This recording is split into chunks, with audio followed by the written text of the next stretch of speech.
Yes. I want to talk about Maximum Carnage. Yeah, not the clone? Okay, Maximum Carnage. Okay. Oh, we'll get to that one. Okay.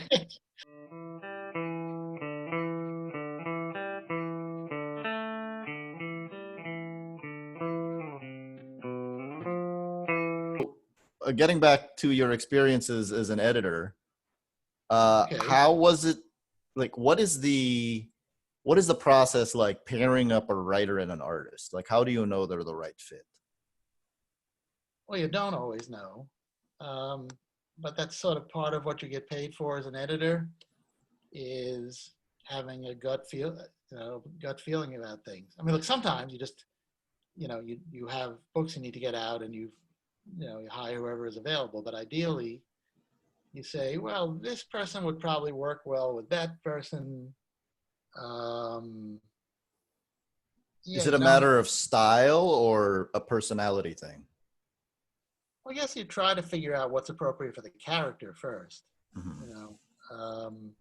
And obviously here we're talking about superhero comics done for a corporate intellectual property holder, right? So we're not talking about something where somebody comes into a small independent and says, here's my idea and I'd like your help as an editor just to bounce ideas off, but it's my thing. Talking when you're an editor representing the owner of this of prominent intellectual property. So what's best for the character? Who'll keep things on deadline? And then there's a way of, when people come in to pitch stuff, or you see them in the halls, or you see them at a convention, or you can sort of get a sense for who has a passion for something, and who, and then who would, so a lot of it is guesswork. I mean, and obviously we're not talking about when you inherit, when you come on as an editor to a book that has a creative team already.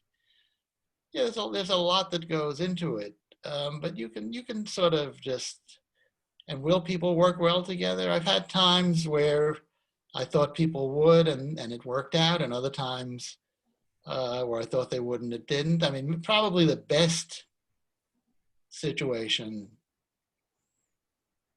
I ever had a hand in putting together was Tom DeFalco and Ron Friends. They knew each other. I think Tom had been Ron's editor on something, but they'd never worked together as writer and artist and co-plotters, and there was something that clicked with them in a way where they do great work together, but they also really, really like each other and work well together creatively. And they've been, I mean, I can kind of pat myself on the back a little. They've been a creative team for like 35 years. I know, it's amazing. It's amazing, spectacular. No, they, they Web of adjectiveless. It's that was the name we had for the book that was just Spiderman. Anyway, but so those two guys, they're always they've obviously over their careers worked with lots of other people, but they're always each other's go-to partner. So that's, and other, there's other ones, there's sometimes people are just doing it for the paycheck. I mean,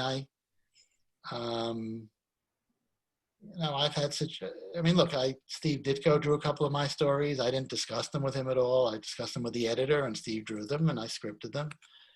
I enjoyed a lot working with Mike Manley on Darkhawk, even though, we didn't always agree on a particular direction at the moment for a character, but in general, he was a great guy and somebody who I always, again, you as a writer and as an editor, that's always the magic moment. Somebody who's not an artist, that moment when the package comes in, or I guess now would be when the digital file comes in from the penciler, and this thing you had in your head that you have no idea if it's going to work or not, and you open the envelope and oh wow, usually it's, oh man, that's better than I ever imagined. Once in a while it's not quite what I was thinking, but usually it's, oh my God, this nebulous idea that was in my head is now.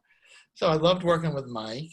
I was like, and again, people don't have to like each other to to work together. I mean, I think there was a lot of conflict with Byrne and Claremont, even while they were doing their best work. Yeah. But on the other hand, I'll tell a story that's, we would have these conferences of Spider-Man creators. We'd have the artists in once a year or maybe once every 6 months, and the writers lived in the New York area, so they could come in like once a month for lunch. But we had rented a conference room in a hotel near the Marvel offices. And we were plotting out the next 6 months or year. And everybody's jumping up and down, and they're excited and yelling and high-fiving or arguing. And I get a call from the front desk. They said, the people in the conference room next to us say we're making too much noise. And of course I said, oh yes, we'll tone it down. But I'm like, wow, that is a comic book editor's dream, to have a room full of people so excited. Energy. That are so full of energy and so excited that the people in the conference room next door are complaining. Oh no, that was, so I mean, that's what you hope for, is to have people that enthusiastic and that excited to be doing the work. So there's no answer. You put together teams that sometimes, I mean, another team that I was just the assistant for, but that was really clicked, was the Bruce Jones and Brent Anderson Kazar. Okay. There was another thing. I mean, I don't know how, I don't know if they became close friends. I'm not sure, but anytime they were together in the office, and Louise Simonson was a big part of that too. She was the editor. Sort of just to jump from. So that was another terrific teaming. Stan's, to go back to Stan's role as both editor and writer. I mean, he took very often there's a lot of comics that I was involved with as a writer and as an editor where the editor was an important part of the creative process, but didn't get credit for it, because you're not supposed to take the attention away from, the writer and artist, for any number of reasons.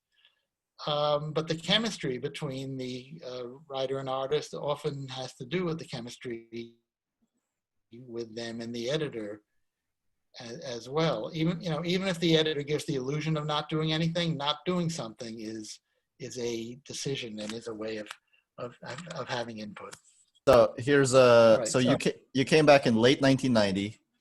Late 89. Late 89. I came back to the company in mid 89 and came back to Spider-Man in late 90. In late 90s. So you were there for the height of Todd McFarlane. I was there for the end of Todd McFarlane. Jim Salicrup was there for the height of Todd McFarlane. Okay. What was the energy like with Todd McFarlane? Because you hear a lot of stories about him. Yeah. Todd and I right now have a very good relationship. And when I was putting out my magazine, Right Now magazine for Tomorrow's, if you ever saw that, it was my magazine. Right. Todd, did a couple of interviews for me and supplied artwork. So Todd and I get along very well now. However, I was the editor under whom Todd quit the Spider-Man book and Marvel. So you've probably heard different versions of that story. Mine is my own version of it. I had taken over the Spider-Man books, and Jim Salicrup, who had been doing a terrific job, but for various reasons, the books were given to me. But the one that that Marvel let him retain was McFarlane's Spider-Man book, and eventually that was given to me as well. And Todd and Jim had a very special kind of telepathic, intuitive relationship. They got along very well, and Todd did all that great work for Jim. I was an unknown quantity, and Todd did the issue with the Juggernaut, the crossover with X-Force. And can you hear me? Yeah, it's. I think I know the story you're going to tell. Oh, okay. Oh, right. I'm pointing to my eye. I'm pointing to my eye. So. Yeah, so there was that story. So Todd drew that, and I knew, I knew that was violating the comics code. So I went to Tom. I went to my boss, Tom DeFalco, and I said, here's our, one of our most valuable freelancers on one of our most valuable comics, but he's drawn this thing that I can't let go without getting your approval. And Tom said, no, we can't let that go that way. And Mark Grunwald chimed in and said, aside from the code, it violates the Juggernaut's powers. He's got this force field around him. You couldn't stab him in the eye. Tom offered to actually even discuss it in the bullpen bulletins and have a dialogue with Todd there, and having his say about it. But, so Todd changed it, but left after that.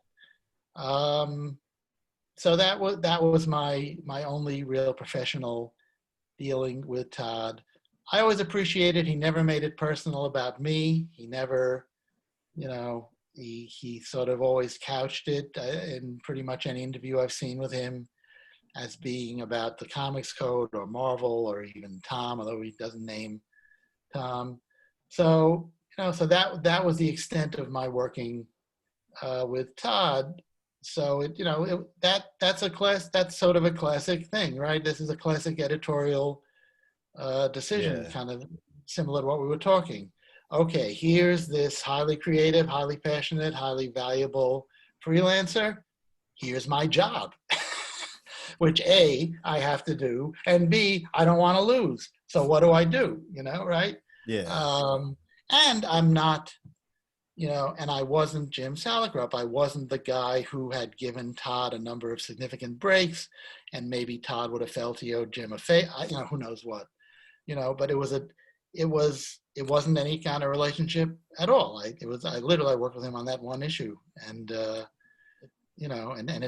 obviously it's become this kind of weirdly famous thing in comic book history. So what I like to say is, yes, I'm the guy who made Todd leave, because when I snapped my fingers, Todd McFarlane asked, how do I jump? So that's how I like to phrase it. But really, it was just this thing where, and on a more serious level, I think Todd was out the door. I think Todd, all that stuff we talked about before about the Image guys not wanting to repeat the mistakes of their predecessors.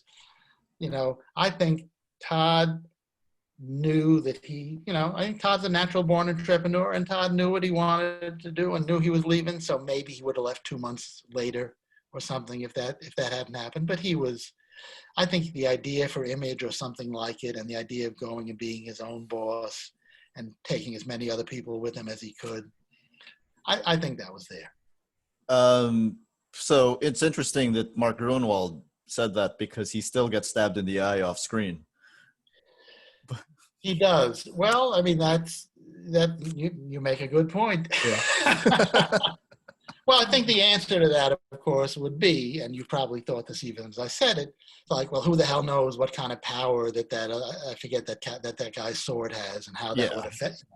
I mean, there's workaround. I mean, it's magic. If you look at magic, or if you look at Spider-Man's spider sense, I mean, there are certain.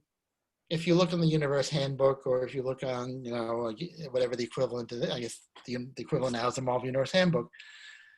There, we had a very specific working definition of how the spider sense works. But if you, as you're now reading the history, you're reading your way through all of Spider-Man, it has not been consistent over the years. We try to, I mean, it is essentially a magic power. We've tried to make rules, but, just say living in the world, right? But living in New York City, there's always some potential danger, so does Spider-Man does he always have a low, a low background buzz, and if a truck is coming towards him, and, the driver, may or may not make the turn, there's, I've had some knockdown, drag out arguments about the spider sense.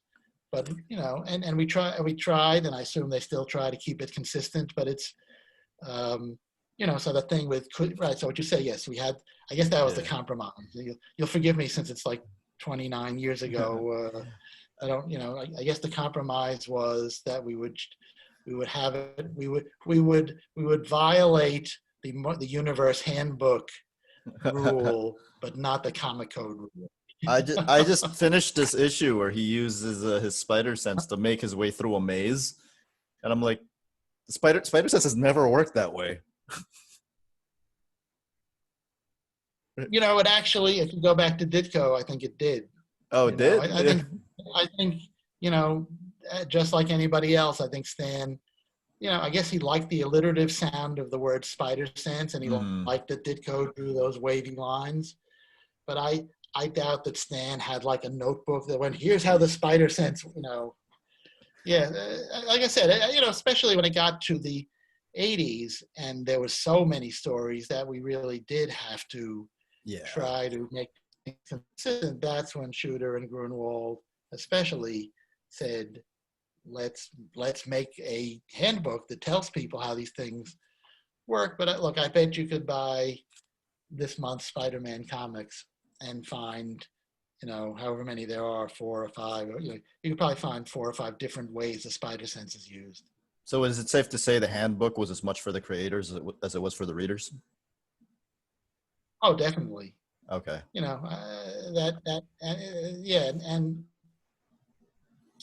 Again, especially as the line grew and as it got to be more than 20 years since the original creation of these characters. I think the concept originally was, let's do like a bunch of cool pinups, and like they used to have in the early annuals, a bunch of cool pinups, and there were like five cool facts about the character. But I think especially Grunwald, and I think Shooter, and probably other people I'm neglecting to mention, had a sense that it can be more than that, right? So it could be as much. But the funny thing was, though, is it's like the minute it came out, it was outdated, because whatever happened, in that issues, in that month of that character could contradict. My favorite thing was, giving Kazar and his brother the Plunderer's parents. They're named after my parents, because nobody had ever said, nobody ever gave their parents names. Who cared, But when we had to write, I wrote maybe 8 or 10 universe handbook entries over the years, usually the characters I was somehow involved with. And I said, well, we don't know Kazar's parents' names. I'll give him my parents' names. After Todd McFarlane left, you worked with Eric Larson. Right. And you brought up earlier that Eric Larson is not as big a household name as Todd McFarlane is. Why do you think that is, considering that they have similar styles, and arguably Eric Larson is actually a better storyteller? Well, I'll leave that for the fans. I think I think we talked about it, because Todd has that kind of, like Stan, has that kind of personality that thrives on attention and is very personable and looks, he looks good on, Eric looks fine on camera, but Todd has a personality that works for, and he has the interest in doing it. I don't think Eric wants to be famous. I don't think that was his goal. Eric's goal seems to be to make comic books, That's interesting. And look, I think one of the top 10 brilliant things Todd ever did was buy those Barry Bonds baseballs. People went, oh, what's that? He's like a rich guy just showing off his money. And it's like, he bought 10 times worth of free publicity buying those baseballs. People who never heard of Todd McFarlane or Spawn or Image now know that this guy and these entities, that seemed to me money well spent. Yeah. And then, so as the group editor, you spearheaded a lot of Spider-Man stuff, of course. Yes. I want to talk about Maximum Carnage. Yeah, not the clone? Okay, Maximum Carnage. Okay. Oh, we'll get to that one. Okay. Okay, so Maximum Carnage. Yeah. What was coordinating that like? Because 14 issues of Carnage wrecking the city, and I noticed that J.M. Demat, I don't know how to say his name. Is Jam it Demand. J.M. DeMatteis? Okay. J.M. DeMatteis was really trying to instill themes of family and whatnot in his chapters of the story, which the other writers weren't really playing with. Like, Well, for better or worse, um, that story in some ways originated with me, in the sense that I was the group editor, and I think the X-Men had just done a massive crossover, and so that was, in the '90s, that was sort of, all the editors were trying to top each other. What can we do that's as good, or that'll sell as well or better than that? So I came up with the idea. I said I'd like to do a story where I found it a little troubling, I guess, because I'd grown up in the Silver Age, as a fan of the Silver Age comics, with heroes never killed, and I know that seems hopelessly naive and idealistic now, but I said, well, look, we have these characters. It's now the '90s. We have these characters like Venom, who has his own title, and the Punisher, who has his own title, and yet they're pretty much villains. They're killing people. They're usually the right people. Although, well, but they're still killing people. Well, they're the worst of the vigilante fantasy, right? If Spiderman is a cute and cuddly vigilante who never kills anybody and just beats them up and ties them to a lamppost. So we have these guys. We have the Punisher and Venom and a couple of others. And then we have Spider-Man and Captain America. And if you don't count Captain America's World War II experience, also Captain America doesn't kill people. Captain America, Daredevil, we have a lot of superheroes who don't kill people or try not to. And then you have those middle-level gray area characters like Iron Fist, and I forget who else we had in there. I said, so I'd like to do a story where we kind of deal with those themes of violence and what makes a hero, and can you be a superhero if you're killing your adversaries? And Carnage and Venom are really popular, so let's have them so that we sell a lot of comics. And I presented that to the writers and said, that's what I'd like to do. However, whatever you do with it now is up to you. And that was one of those big meetings we had. And that was one of the few times I did that. I would go into meetings often and say, here's my idea. I don't think it's that good, but if you guys don't come up with something better, we're going to use it. And usually they came up with something better. This was one of the only times where I said, and even then I said, this is my basic idea. 3 camps of characters, Venom and Carnage, take it away. And so that's my memory of how that evolved. And not everybody liked doing it. I mean, some of the writers liked it. Oddly enough, DeMatteis didn't want to glorify Venom and Carnage, but once he was on board, he found a way to do it and make his thematic and his own personal feelings about violence and killing in comics and in the world come through. So that was the origin of that. And I think it was very much of its time. Again, I never, a lot of people know the video game and don't know there was even a comic book series behind it. It's the greatest video game of the '90s. Is it? I've never played it. As far as I'm concerned. Okay. Played it 1 billion times. I downloaded a Sega Genesis emulator just to replay that one game. All right. Well, and I mean, I guess you will be, I don't know, you'll be dismayed to learn that, none of, I guess probably the people who, the creators of credit of Venom and Carnage, creators of credit of those characters, maybe they got some money from the royalties from the video games, but none, unless none of the writers or artists, unless they were the creators of record, got any extra money for the video game. Oh, that makes me sad. Me too. Yeah, J.M. DeMatteis wrote the best scene in that comic for me, which is when Captain America shows up. It's a great scene. It's an amazing scene. It's like such a great buildup. He's so good at pacing. Yeah, Like, that's why he's Jam Mattis and we're not. You know, that's, yeah. and then the Clone Saga. I thought you'd never ask. This is actually, I got to be honest, the Clone Saga is the stretch of time when I was making sure I was in the comic shop every Saturday, which was when we got the comic, when the Philippines got the comics. You and 10 million other people. Really? So, even reading it back then, like you could kind of feel like a shift, like when Aunt May dies. Can you? I mean, like, tell me. Yeah. Like as the reader, like I could feel like there was a thing where,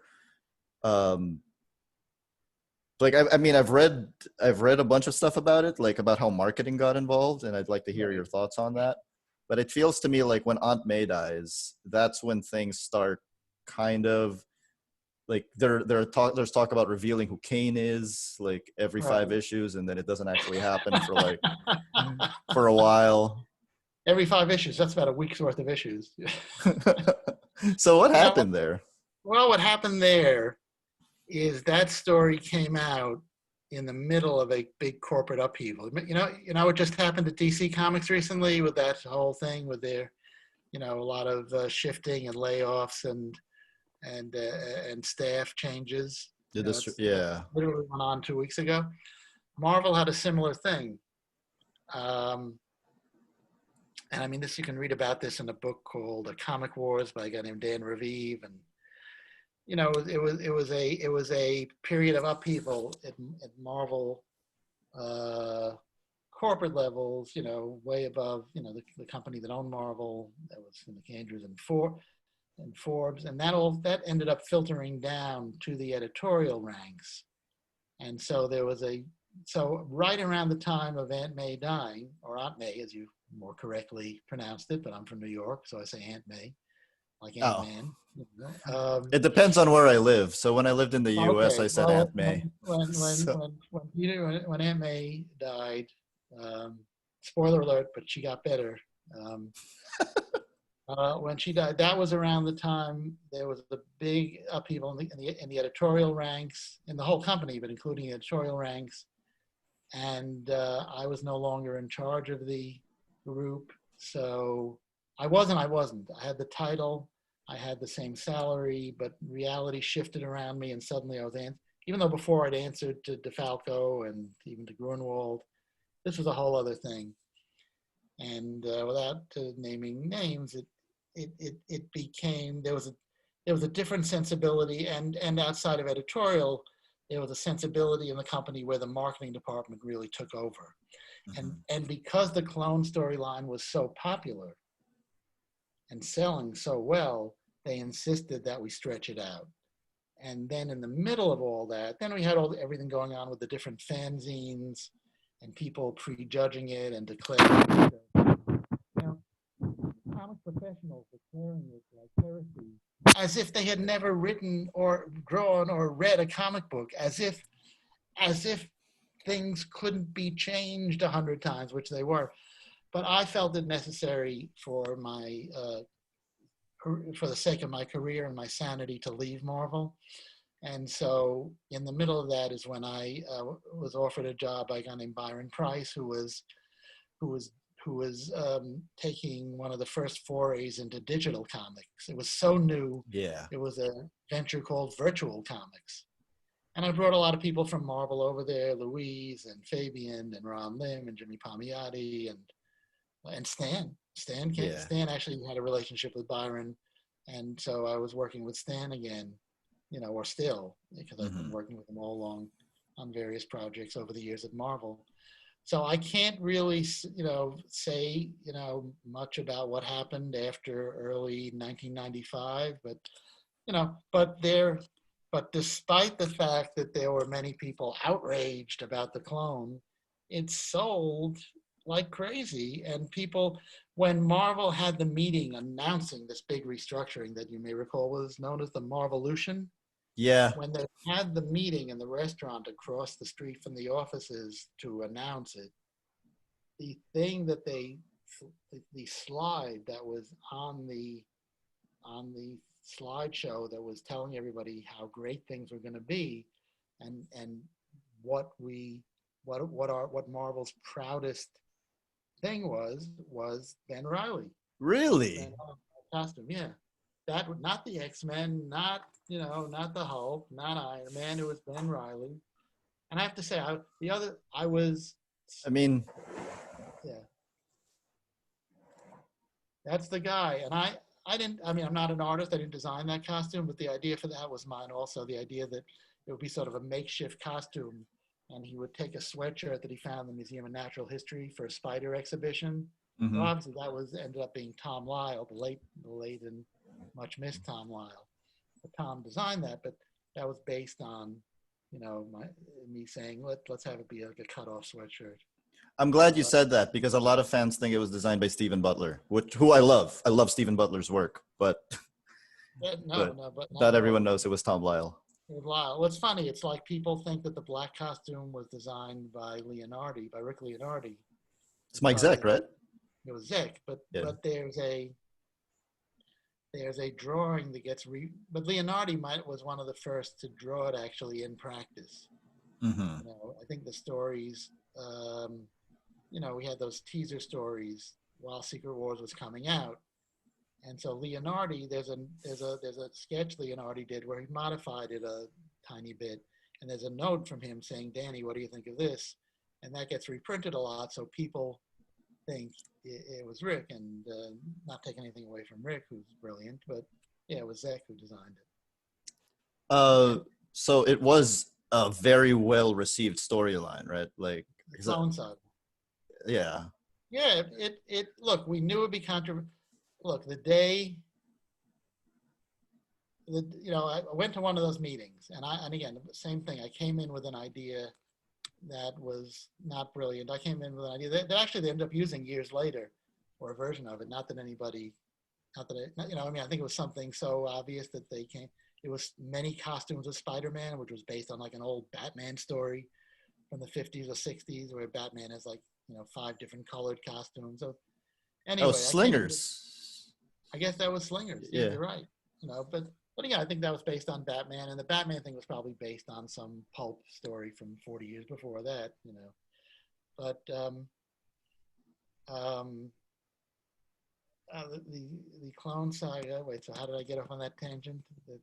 Yeah. So I said, it was very well received. Oh, it was well. Yeah, it was well received. And so history has been rewritten. But and again, I think there was this kind of negative attitude in a lot of the fan press and even from some pros. But there was some other thing how we got to. So he came in. So I came into the meeting with my idea for the many costumes, and I'd worked on it with my co-editors, or the editors, Eric Fine and Mark Powers, and maybe Rob Tokar. I don't remember if Rob or not was still there. And I said, "Here's our idea. You guys come up with something better." And before the meeting, Terry Cavanaugh and Howard Mackey, but Terry originally came in with the clone thing. And this was another situation. I wasn't sure about it. As the editor, I was like, as a group editor, I was, I don't know. I mean, I don't know if people are going to like, finding out that the comics they've been reading for the past 20 years were, happening to somebody else. But you knew you were going to reverse it, right? Or no? Was it always going to be that way, or was it always in the plan to reverse that? No, but I mean, as far as Howard and Terry were concerned, no. And as far as the Mattis was concerned, no. As far as at that point, we didn't have a writer on Spectacular. I forget who'd been writing it, but we were kind of, that seat was empty. And so I said to the guys, "Look, I'm not sure about this. I'm going to go back to the office and talk to Tom DeFalco." And Tom said, no, we can't do that. It's impossible. I said, well, and I told that to the writers, and they said, well, why don't you bring Tom in? Let us try to convince him. And so Tom came in, and they convinced him. And not only they convinced him, but we convinced him to take on the writing of Spectacular Spider-Man. Oh, So right. Tom always had a back door. There was I mean, if you remember the story, there's all these. I mean, it actually goes back to the first Clone Saga, where there was some doubt Yeah. about what the science was going to reveal. So Tom had his back door. I had my own back door for how to get out of it. But the writers then came up with that mini series about Peter and Mary Jane having a kid and going off. And again, this all happened, and I mean, and we approved it. It was we were certainly acting as if it was never going to go back, knowing. I think there are many great quotes from Tom DeFalco, but one of them was, and you'll forgive me because everybody's Tom DeFalco imitation has become Yogi Bear. Somehow the Tom DeFalco imitation has become Yogi Bear over the years, but basically it's, one of the things he said was, the guys after us are going to change it back anyway. And sure enough, the guys after us changed it back anyway. Absolutely. You know? So was it in? Or as Robert Crumb famously said, it's just lines on paper, folks. Was it in fact a way to get back to a single Spider-Man? That was the plan. That anytime, I think sales industry wide had taken a dip, and so we had all this stunt programming like Maximum Carnage, like a lot, which not to say they weren't good stories, but obviously they were of their era, and the point was clearly to top. Our corporate masters insisted we increase sales every year, whether, they sort of looked at it like it was soap. And like there was a guy in there whose background was Procter & Gamble, who they brought in as a consultant. Mm-hmm. And sort of they just, you had a record-breaking year last year and the year before? Good, keep doing it for the next 5 years. Well, we can't because it's not soap and we can't guarantee people, will always. But anyway, so. That's corporate for you. It was corporate, and so the idea was to so Spider-Man, the Clone Saga dramatically increased Spider-Man sales when across the industry sales were still going down, but when any comic starts, when any legacy comic like that starts losing sales, the response is always, we've gotten away from the core of the character. And you could argue that with Spider-Man. Here he is, a successful photographer, married to a supermodel, living in a penthouse. So, a credible argument could be made. He's no longer the hard luck guy who was Peter Parker, who couldn't get a break and who had to support his aunt, and everybody misunderstood him both as everybody misunderstood him as Peter Parker and as So an argument could be made, let's get him back to his basics as a single guy down on his luck for whom life is a struggle, both as Spider-Man and as Peter Parker. So that was one of, I guess in the ensuing years, there have been many attempts, some more popular than others, at getting him back to basics. But yeah, that was, I think you see that a lot, and it makes sense. These characters have been around for 60 years. With some of them, they've been around for Superman, almost 85 years. So, do you have a particular preference as to Spider-Man's relationship status as a fan and as an editor? I think I prefer him single. By the same token, there's really no good way to get him out of being married. I mean, I don't know. I mean, it's tricky because, and this is why we did the clone thing, because otherwise you either make him a widower or a divorced guy. Which ages him even more. Huh? Which ages him even more. Ages him even more, and adds even a level of sadness that maybe even Spider-Man shouldn't have, So the alternative, and of course the other thing you can do is have have him magically, have Yeah. his world and life magically changed. Which, again, I get why they did it. I didn't love it, but it's that same problem. Here's a character who, in the sippy cups and the cartoons and the pajamas and the toys, is not happy-go-lucky. He's a neurotic, depressed, but he's a teenager or a young adult, without the baggage of a wife or a family. Look at that. What most of and the movies, obviously. So what most of the world knows of Peter Parker is teenage Peter Parker at Midtown High. How do you get back to that in the comics? That's a tricky thing, because there was, going back to Stan and Steve, their goal, I think, was to age Spider-Man when they thought, well, how long can this last, right? Yeah. That, I think, I'm not sure if it was Stan or Steve, and I'm sure they were conflicting, records, but whoever decided to have Peter graduate high school and go to college, I think that was around the time when Stan and maybe Goodman or whoever was owning Marvel at the time went, oh, maybe these characters are going to last longer than 3 years. Maybe having them age in real time isn't such a good idea. And that's in that whole thing where that expression you hear, the illusion of change, as opposed to real change, comes in. But that it's tricky with characters like that, because Marvel became famous for having characters who were more like real people. So that's a problem with, like, Franklin Richards, a similar problem. But Spider-Man was because he was so popular.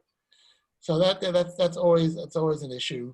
But of course, by the same token, when he was married and living in a penthouse, this books were selling very well, in a lot of that period too. So it's a crapshoot. Nobody knows, obviously, but we just keep trying. We're running out of time, so I'll save a bunch of other questions for part 2. But okay, all right. I'm gonna ask a few questions and I'm gonna tie Spider-Man into a couple of your books. Okay. The first one is, we've seen in recent years kind of people walking away from the concept of a secret identity, like especially in the movies. Right. What do you think that says about the times we live in and how it's changed since the mid-90s, for example, when like secret identities were like super important? It's an essential part of the character. Well, look, it's the problem that we were talking about a minute ago of quote unquote realistic superheroes. I mean, they're fantasies to begin with. Just the costume. I mean, look, that Scarlet Spider action figure. I was going to call it a doll, but I mean that Scarlet Spider action figure. If you saw somebody dressed like that outside of a comic convention, you would stare. You probably think they look silly, not heroic. So just the idea of those all the things we take that make superheroes, the costume, the secret identity, the mission. So what Stan started with Jack and with Steve and Larry was more realistic superheroes. So they took them one step closer to realistic. They were still fantasy characters, but they had money troubles or they squabbled, but they still did the right thing and they beat the villains and they had their headquarters. But as that goes on, and you get Watchmen and you get Dark Knight Returns, Invincible. Invincible. Dark Knight Returns, Invincible. You get more and more levels of quote unquote realism. Suddenly you're left with very unpleasant people, and even the heroes are like screwed up and sadistic and petty. So suddenly, so you get to. So I guess the secret identity is a victim of that sort of the quest for realism. I mean, if you came in with a superhero mask, even a full face mask like Spidey, and wear your masks, people. Absolutely. That's right. Even if you came in with, if somebody who knew you at all, would probably figure out who you were within like 2 minutes. Mm-hmm. So I guess there's that quest for realism. I guess when you have real life actors, face to face, and you have a little mask or even just like a Robin, mask, it's just your eyes. I guess the idea is that it seems silly to a modern sensibility. I guess it's sort of like the no killing edict. I mean, if you were a superpowered vigilante fighting people with equal or greater superpowers, you would probably end up killing them. You'd probably also end up killing a lot of innocent bystanders. So it's really I think every superhero universe or sub-universe has to define its own rules. But I guess somebody somewhere must think that readers today are too sophisticated. They're not too sophisticated for people who can lift buildings or fly through the air or do astral projection, but that they should have a mask where people wouldn't recognize them is too much. Yeah, I think my one thing is that my one thing about that is that somebody like Lois Lane should figure out that Clark Kent is Superman, because like she works with him. Yeah. And she's an investigator, Yeah, well, but that's about it for me.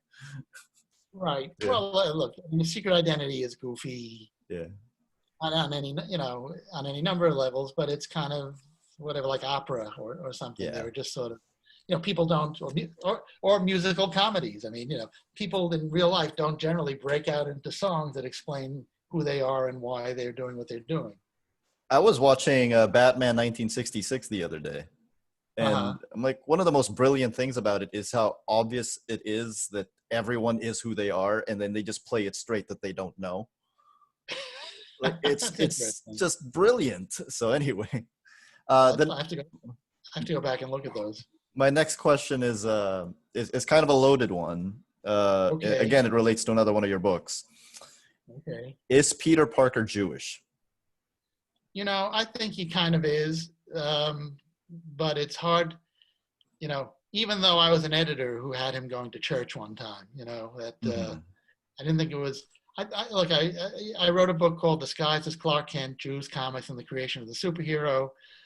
I'm known as one of the foremost scholars of Jews and superheroes. Hence, maybe my connection to Will Eisner and the Eisner studio. 1 second. Yeah. This is a thing that I hear that I see a lot debated in social media, whether or not he's Jewish or coded Jewish, and obviously I think Peter is coded Jewish, being from Forest Hills. But Ditko was not Jewish. Ditko, he was, I forget exactly what his religion was, but he was an he's from Eastern European descent, but not Jewish. But Stan was Jewish, and they were the co-creators. I think he was very New York. And I think the characters who were more Jewish, well, the Thing, I have my issues with that, but the Thing is in canon is Jewish. I found the Jewish roots of the mighty Thor, actually. And really? Well, I mean, there was a big thing in the early issue when I was a kid. The early issues of Thor. Thor was the god of thunder, but he wanted to marry Jane Foster, who at that point had not become Thor herself, but was Dr. Don Blake's nurse. Mm-hmm.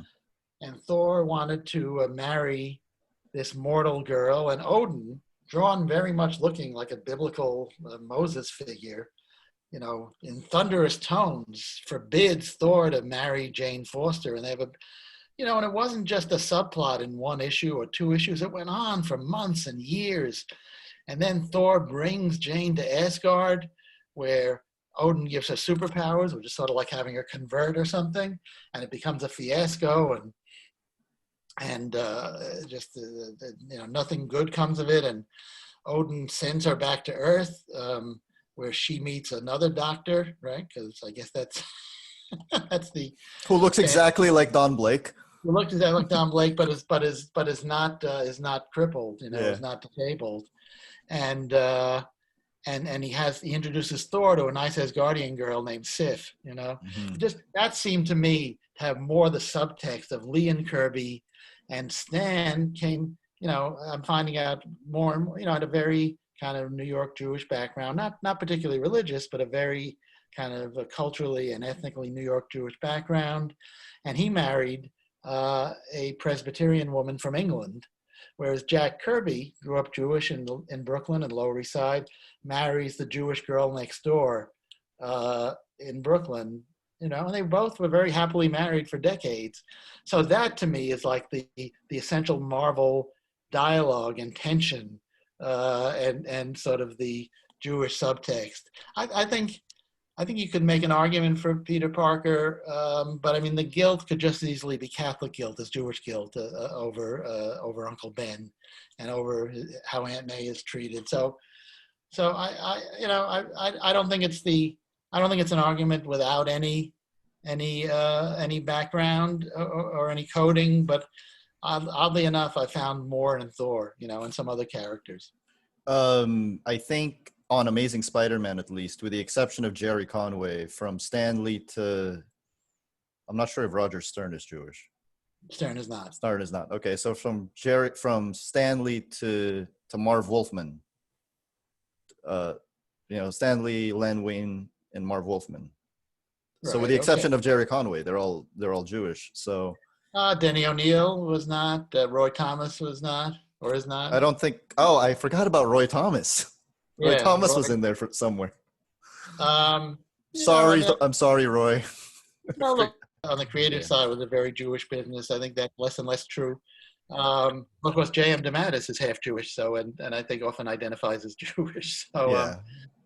but I think a lot of things we call Jewish are New York and could just as interchangeably be Italian, Catholic, New York, as sort of the Godfather trilogy of New York ethnic groups. The Jews, the Italians, and the Irish. I think Marvel, and of course over the years Marvel has become more representative and was the first company to have even Black background characters as well as Black superheroes. So you could, that's why I found the sort of, with a little digging, found kind of the Jewish subtext of Thor. I think Spider-Man is more New York.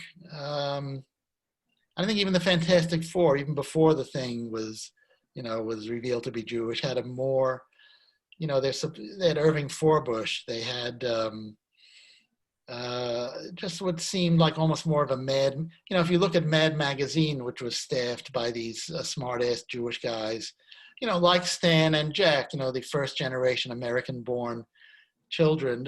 And it goes back to your secret identity question, the whole, who am I? Who am I in my house? Why are my parents with their funny accents embarrassing me like that? I think that plays so much into the early comics at Marvel and DC. And look, a lot of those early creators were Jewish because they couldn't get work anywhere else. They couldn't, they wouldn't, a lot of publishing was closed off, a lot of syndicated comics were closed off, and a lot of advertising. So to be working in comics when Lee and Kirby started was not wasn't something you went home and told your mother, Mom, guess what? I'm working at Marvel Con. No, it was like, I'm sorry to disappoint you, Mom, but at least they're paying me a regular salary and I'll get something better. But right now I'm doing those comics, Did you see in Spider-Man Into the Spider-Verse, Peter B. Parker is explicitly Jewish, I think. Now, which one is Peter B? He's the older Spider-Man who's down on his luck in a trench coat. I really have to see it again, but I think when they show a clip of his life, I don't know what it's called, but when he gets married to Mary Jane, they break the glass. They break the glass. I think you're right. Okay, I am due for another screening of that. So do you like that movie? Right. Well, in that universe, anyway. Yeah. Okay. He's true. Okay, I'm gonna do a lightning round of Spider-Man creators, and you just have to tell me what it was like to work with them, or just really quickly, like one sentence. I have to say whether I'm on speaking terms with them or not, though. If you're not, I'll cut them out. Okay. How fast was Mark Bagley? Very fast. 2 books a month fast? 2 books a month fast, and 2 good books a month. Yeah. Who? I'm gonna put you on the spot. Who was the most solid writer in your run on Spider-Man? What do you mean by solid? By solid, I mean like if you just had a comic that needed to get done pretty much right away, and you know he'd tell a good story. Well, you're again, you're asking me to, do the old, pick my favorite child. I would say that people, I say the three people that I feel understand Spider-Man the most in the world are Tom DeFalco, Roger Stern, and J.M. DeMatteis, and Stan Lee. Okay. Um, so yeah, those would be those are guys who I think get the character the best. That's interesting to me because a friend and I were doing the top 10 Spider-Man writers ever, and we basically went with those were three of our top guys, and everyone else came after the 2000s. So Yeah, well, it's a unique character because yeah, it's easy. Spider-Man on the one hand is easy to write because everybody knows who he is, and there you can always fall back on wisecracks or some form of guilt or something. But to really get into so there's a lot of, and I mean, I hope I haven't slighted anybody. A lot of terrific writers have worked on Spider-Man, but something about those people I mentioned, there's something that meshes so much with their personalities and their experience. It's hard to explain, but they just seem to embody the character when they're writing it and understand it in a way that even great writers don't necessarily. what was working? What was Roger Stern like? Roger, I mean it's fine. Yeah. I like Roger. I love his writing. That's a very broad question. I'm not sure how to answer that beyond that. Okay. What was? Sorry, because what? Okay, never mind. Forgive.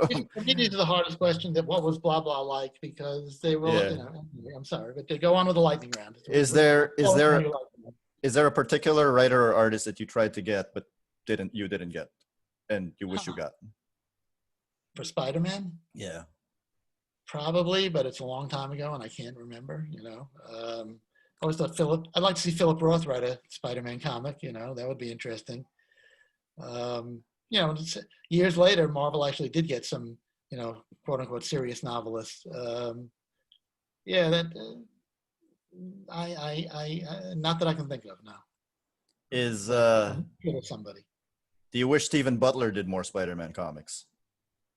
I love Steven Spider-Man. When I left, he was still doing Spidey, so I'm not sure what happened. Actually, yeah. So my last question is it a coincidence that the last credited editor credit that you got was the issue where Ben Reilly is revealed to be the real Spider-Man?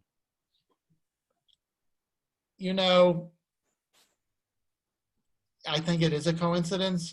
Okay. We planned that. No, no. Sorry.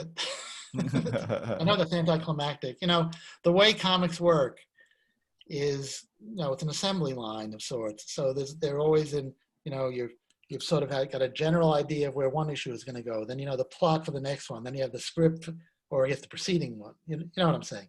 Yeah. The order they come out on the stands. So you're always involved with 5 or 6 different issues of a given series at any time. So I certainly was not the one. Since I had left the company by the time my last credit came out, I can't say that there was any plan that I knew of, and certainly not on my part. I think the idea was, if I did the bulk of the work editing it, then they left my credit on. But if I had barely done anything on it, even if I just initiated the issue, probably some of them had co-editor credits. So sorry, the lightning round. I feel bad that the lightning round was okay. No, long form answers. I've got one last question. I asked this to everyone who's ever worked on Spider-Man. Who was more important to the popularity of Spider-Man, Steve Ditko or John Romita? You're not going to get me to answer that. Sorry. Okay. That's they're both great. They both were so important to the character. Okay, yeah, that's a hotly debated topic among fans. So yeah, I bet, but it's it's an impossible, it's an impossible question to answer. Okay. I got no brilliant, witty thing. Just they're both well, they're both legends. One is still living, and one is not. But they were both important to why we're talking about Spider-Man now. Yeah, I think the argument is that Ditko created him, and Romita created the model for him that would be used forever. Kind of. Yeah, but he and did, I mean, yes, and did so much more. But right, I think if you look at pure sales figures, the character might have been more popular under Romita, but it had the momentum created by Ditko, and of course it had Stan's scripting and marketing. So to pull that all together. Yeah. Because without Stan, those almost seem like two different characters. It's true, kind of. And although it's fun, it's interesting. Those first few Romita issues, John was really trying to imitate Ditko. So actually, I've sold it, but I had a piece of original art from John's first issue, where it was a 9-panel page, and I think Stan, you could tell Stan was trying to make sure that they didn't lose readers. It was a 9-panel page with 42 word balloons. But as a kid, it didn't seem crowded. It just seemed, it's not an action page. It's a talk, but you can sort of just see Stan going, Ditko's gone. I got to keep readers. I got to keep their attention. It wasn't the first issue, because it wasn't the Green Goblin issue. But it was one of the first few issues. I think it was the Rhino issue. And it's like, as a kid, I just read it. As a professional, I looked at it, especially once I bought it, and I went, there's 42 balloons on this page. There's whole comics now that don't have 42 balloons. All together, yeah. Some comics just go completely silent.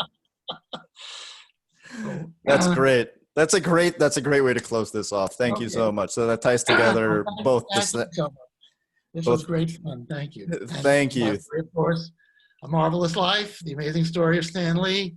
And I also did the audio book, and my voice is much clearer than it is here at the end of this interview. Thank you so much. Mr. Fingeroth.